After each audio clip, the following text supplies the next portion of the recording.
Nega chaqaloqlarning ichi yashil rangda keladi? Birinchisi, disbakterioz kasalligi. Foydali bakteriyalarning miqdori kamayib, nisbati o'zgarsa, ich yashil rangda keladi. Lakta hamda bifidobakteriyalar nazarda tutilmoqda. Normada ichaklarda 50 trilliondan ortiq bakteriya va mikroblar yashaydi. Foydali bakteriyalar miqdori kamaysa, hazm jarayoni buziladi. Ichaklar yaxshi harakatlanmaydi va ich yashil rangda keladi. Bolalarda qorin og'riqlari kuzatiladi.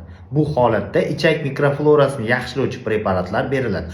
Ona suti tarkibida ichak mikroflorasini yaxshi o'stiruvchi, ko'paytiruvchi preparatlar, moddalar bor.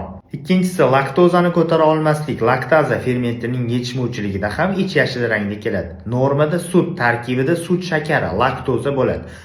Chaqaloqlar ichaklaridan sut shakarini parchalovchi ferment kam ishlab chiqariladi. Bu holatda parchalanmagan va hazm bo'lmagan sut shakari ichaklarda qolib ketadi. Bu esa qorin og'rig'iga, qorin dam bo'lishiga va ichning yashil kelishiga olib keladi. Bu holatda yetishmayotgan moddani tashqaridan berishga yoki bezlaktozli smesga o'tishga tavsiya beriladi.